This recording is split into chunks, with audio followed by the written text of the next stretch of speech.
So let's talk about the white elephant in the room, the eternal battle of good versus evil, Mac versus Windows. Which one's the best one to use for editing? Mac. No, but Mac. What's wrong with Windows? Windows. The answer?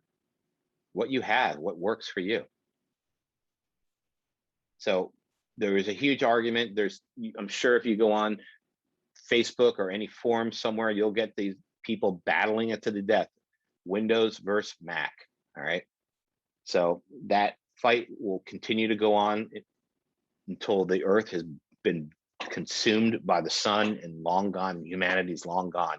There'll still be some bot somewhere fighting it out for the battle of Windows versus Mac. So here's all I can tell you about it from my point of view. And again, this is, take it with a grain of salt. This is my opinion. I spent a good part of my life as a Windows person. I built my own towers. I built editing machines. I've gone through Windows. I've gone from DOS to Windows 3.1 to Windows 95, 98, NT, you name it, all the way up through what we're getting ready to go to Windows 11, right? So I've had a lot of backup with it, knowledge of it. And here's what I will tell you. We go back in time into the early days of editing. The one thing I will tell you is when you go to most post houses, there's a high probability, probably like 90% probability, they will all be Mac formats. They will all be Mac machines, and that is changing. But for the dominant majority of the post houses, it's going to be Mac. So why is that? Well, if we go back in time a little bit, Windows, there's two philosophies going on here, and this is the big difference between the two systems. And I'm not going to get into the argument of which way is better. All I'm going to tell you is that they're just two different philosophies, and that's what separates Windows from Mac. So when you look at Macs, they basically, Steve Jobs, right? Him and Woz built the first Macs, and then they basically, turned this company into what it is. And then you have, what's his name, taking it to the next level. Their philosophy is, I'm going to build the hardware and the software. I'm going to make this thing for you that is going to be a computer that you can be creative with. And you're just going to take it and you're going to learn how to use it the way we've set it up for you. And so it's just going to work. And you don't really have a choice of, how much customization you can have it. And I know you can change options. I've ripped my tower apart, my Mac tower, and done stuff with it. But I'm saying it from a general point of view, from a company that makes something to a client or a customer, it's all about, I'm just going to give you this thing. You're going to buy this Mac, this laptop, take it home, turn it on. It's going to say hi, and it's going to let you do whatever you want. But you got to work within our thing. You can't put a new operating system on it. You can't do this, that, or the other thing. And specifically on the newer Macs, you can't change the memory or the GPU or anything in them. It is what it is. And so that's the philosophy of Mac. The philosophy of Windows is the opposite. Windows doesn't make any hardware. Microsoft basically built this operating system and realized, well, we're going to get into millions and millions and billions of houses. We're not going to make hardware. We're going to let other companies make hardware, and we're just providing the operating system. So there's something a little liberating about that, right? Because you can buy whatever soft hardware you like to run Windows. You can customize it however you want, right? You can dial in the machine that you really want, which sounds really cool, right? But here's the downside to it. Microsoft has to make sure Windows is compatible with every stinking piece of hardware out there that supports it. So that means either if Dell, if Gateway, Alienware, pick your Razer, pick your favorite company that makes hardware that supports Windows. Windows has to have it supported. So what that ended up doing was they created this Pandora's box where, yeah, I can run it on infinite amount of platforms of hardware, different combinations, whatever I want. But the software had to handle all that. And so what that meant is that especially in the beginning ages of Windows, it made it very buggy. Because if I had like be able to handle 200 different motherboards, 20 different CPUs, 50 different type of graphic processors, you could see where this code might get big and bloated, right? Because I got to support all that stuff. And not to mention, as the years progress, I might have to be backwards compatible with a lot of that stuff. So it made it very flexible, but it also kind of made it a little doggish at some point, especially in the beginning. And I'm not saying Windows is a dog now, because everything's made great changes, but in the early days, they were dogs compared to Mac. So if you think about a Mac, well, the operating system is just written for certain types of hardware. That's it. They don't need to support everything else. They just need to support one type of thing. And so that allowed Macs to be a little more streamlined and have more performance. So the downside is you're going to pay for that. So, you look at the cost of what a Mac costs, especially back in the day, twice as much, 3 times as much as what you pay for a PC. So when production companies or post houses were starting to get Avids and all this, high-end post-production software running in editing with, they didn't want the unreliability of having to have an infrastructure based around a platform that had potential bugs or had potential conflicts, driver conflicts. And if you go back, ask any old, IT people who worked on Windows 95 or any of that stuff, the horror stories about getting drivers to work was a reality. Like, if you didn't have the right driver at the right piece of hardware, you're out of luck. And that may break and fall apart. So a lot of post houses realize, well, if we just buy Macs, they're just going to work. And we're just going to use them the way they work. And that's it. And that kind of set the standard for a lot of post-production facilities, because, well, I just buy a Mac, I know it's not going to break with an update. It's not going to do anything because the software is written for the hardware and it just works. And that was pretty much true for a long period of time. Now, once we got into Windows 7, Windows 10 specifically, we got better software. We got better integration, more reliable, all this good stuff that brings us today where both platforms are fairly powerful, equally powerful. But we still have that legacy of post-production, especially in the television world, in the film world, have been like, well, we've been using Macs for 20 years, 30 years. We're sticking with Mac because that's what we know, and it just works. I don't have to worry about workstations. And companies like HP put out a whole line of really powerful server computers for, ran Windows that would work with Media Composer and so forth. But, they still never took over the market like Mac did.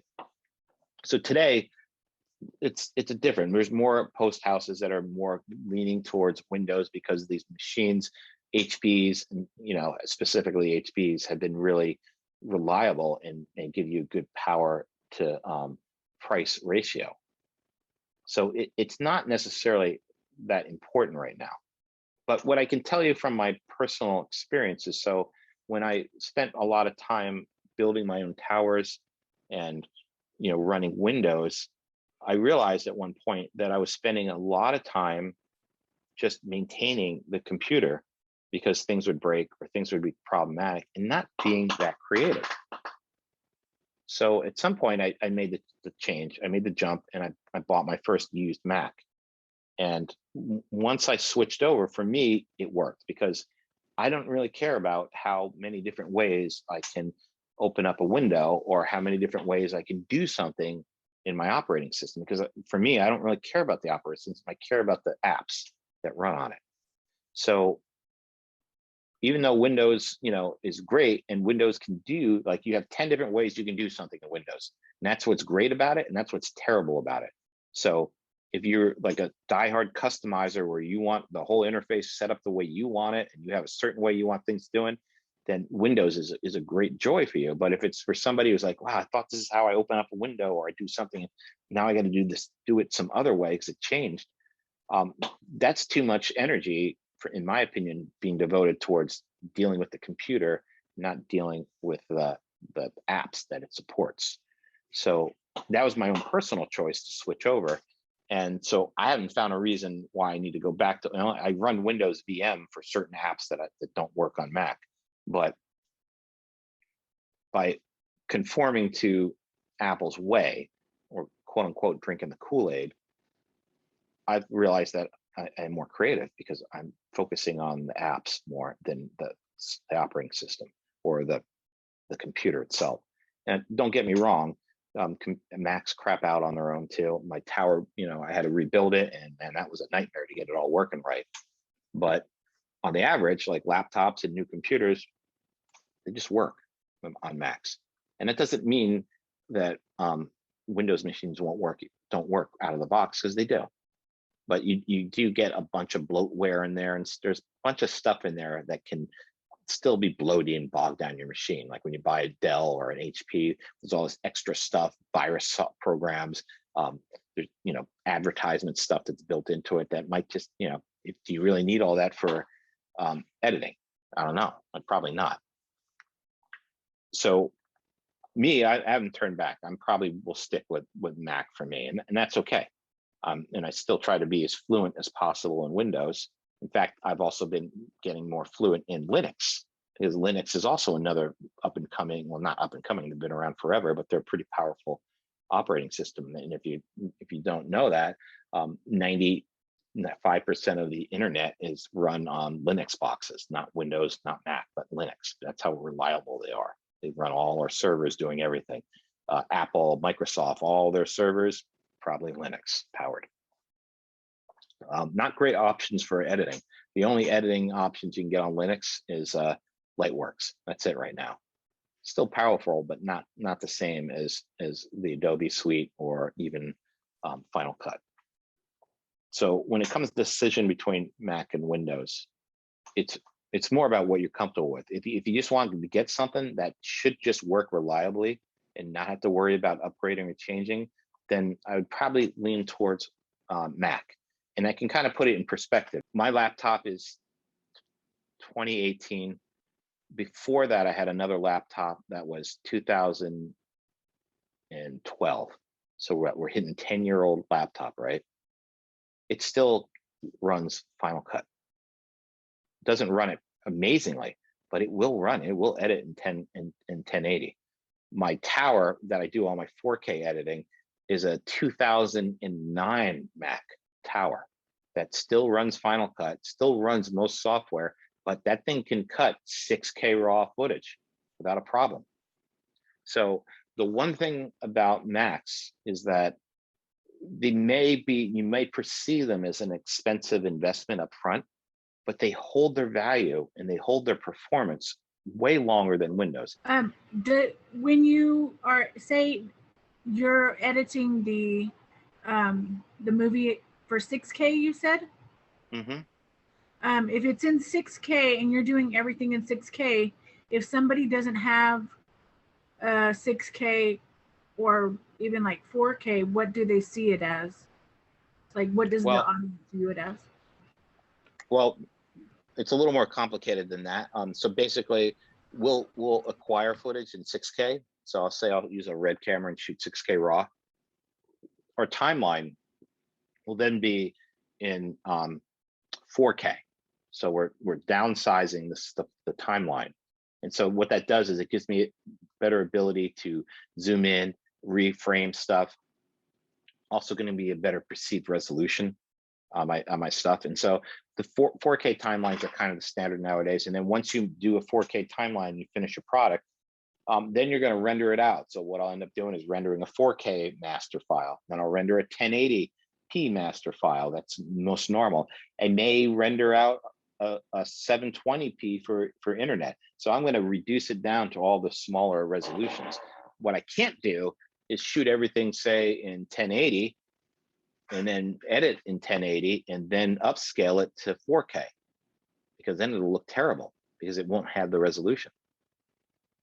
So just because I'm going to shoot and edit in a higher resolution, I always can go down resolutions to everybody's display system. I've seen some things on YouTube, like older movies, where they say that they're rendered or that they're in 4K, but I'm not sure if it's really like what they say it is.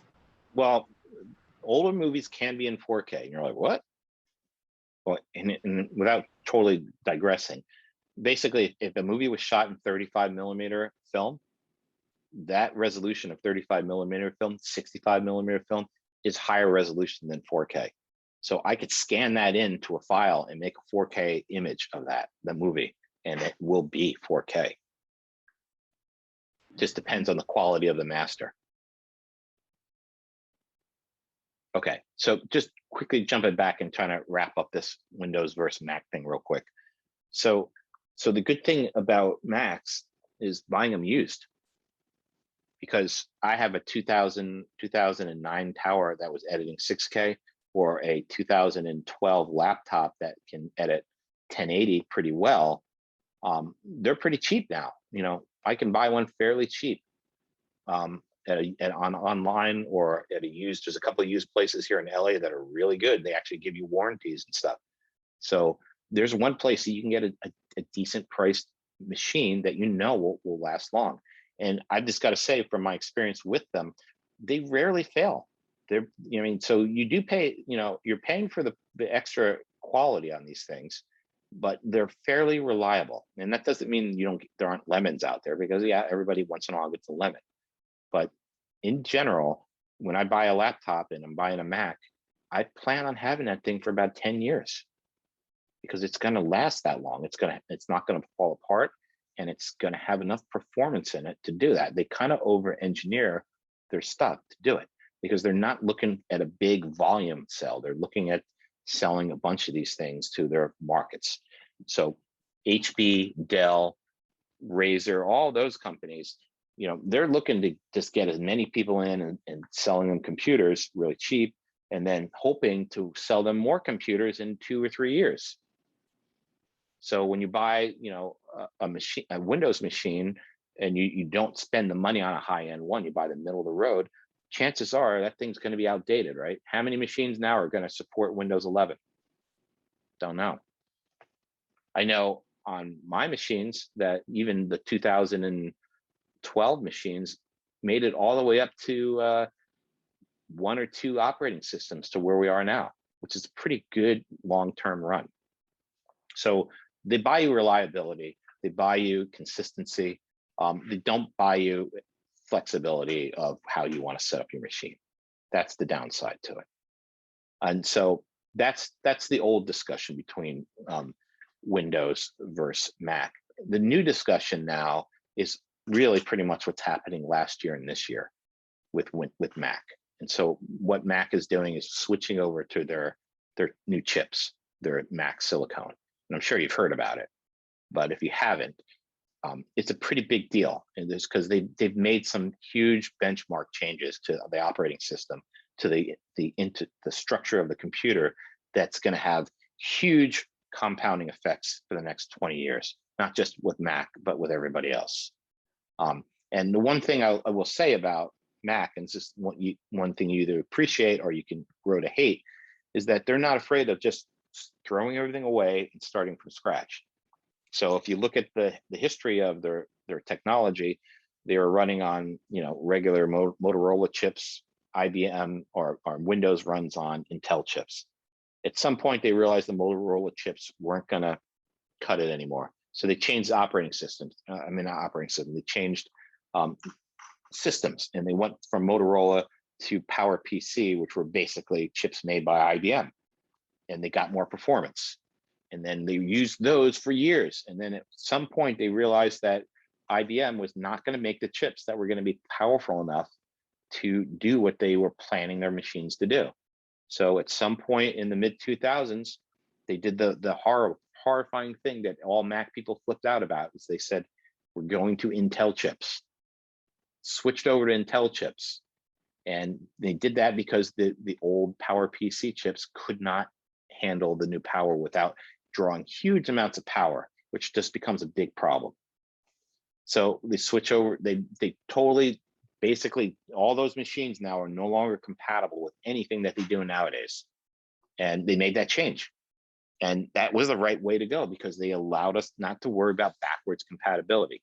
So if you went in the Windows world, Windows theoretically has to be all the way backwards compatible with their like very early ancient computers, DOS computers. And maybe today it's kind of gone that way, but most of their hierarchy, their history, that's the way it was. So last year, Mac announces their new chips, their own chips. They're building their own chips, putting them all their own design, their ARM chips, their super powerful chips that just sip power. And so that was the big announcement last year. Their smaller, their first pass of these chips comes out. And lo and behold, to everybody, that these things are pretty revolutionary. You're talking about a small computer, a Mac Mini, that maybe costs $600 to $800, that can chew through 4K raw files without a problem and drink barely any power. Super power efficient, yet super powerful. Their whole architecture is changing.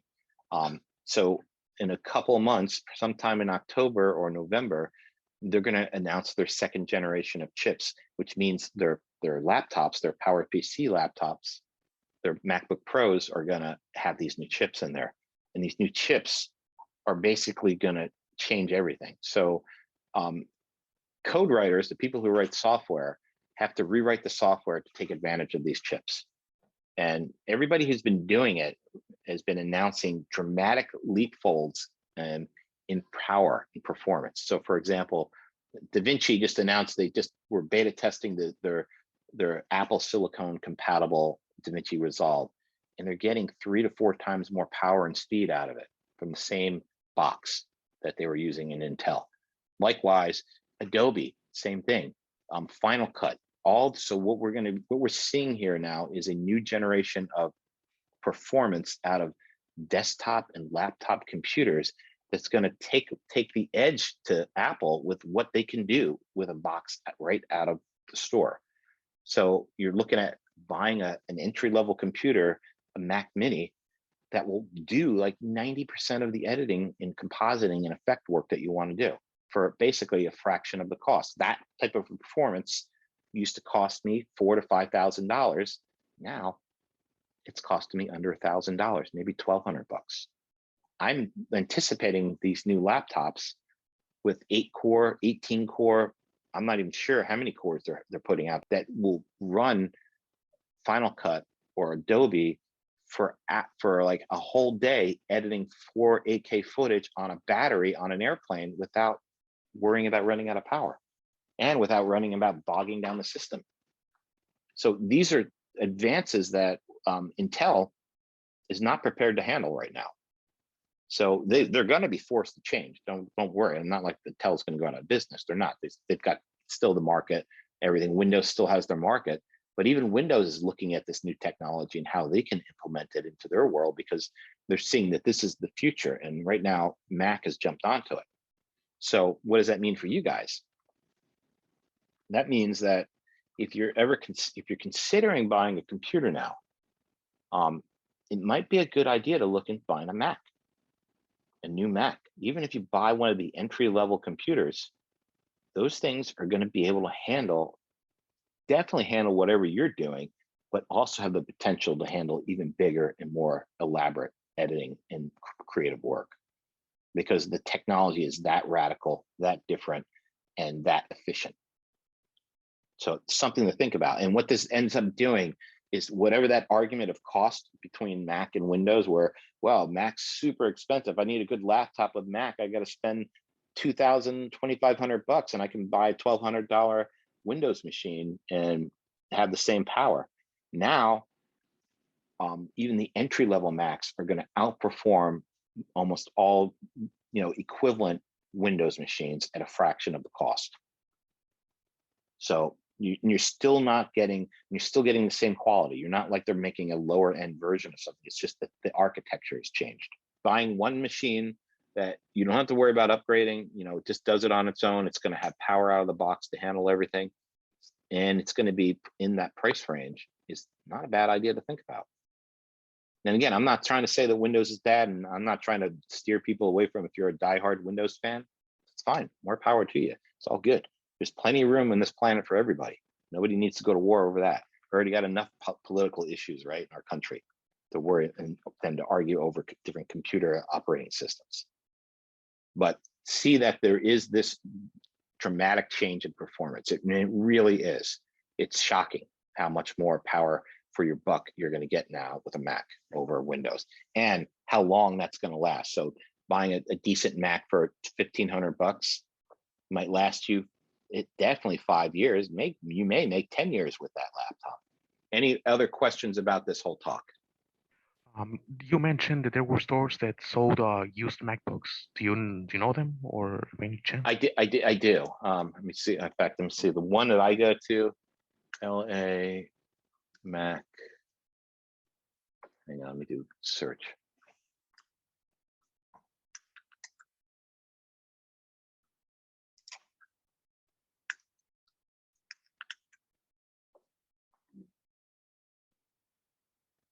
Where is it? There it is, right here. Okay, so this company here, these guys, I've bought a couple machines off of them over the years. So they're right in Hollywood. So, you know, you might have to take a little cruise up to Hollywood. They also do stuff over the internet or mail order and stuff like that. But these guys, what I like about them is that their stuff is solid. And more importantly, is that they give you a warranty. They give you like 6-month warranty. So if I go to Macs for Sale, they also do their own repair work on everything. So if I wanted to buy, let's say 15-inch MacBook, here we go, MacBook Pro 15-inch, 2.9 gigahertz, 1 terabyte drive, $1,300. That's fairly decent price. Video support, audio, where's the warranty?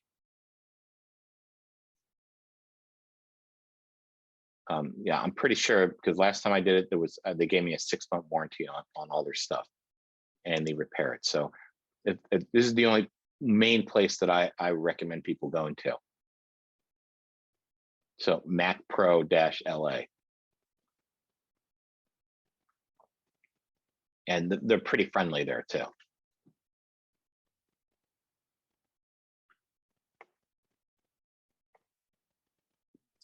I know you were saying to just like, if we're worried about the specs, just to give our computer a shot, but was it saying that if you have 8 gigabytes, if your computer is capable of that, you can run it, or you need to have 8 gigs free just for that?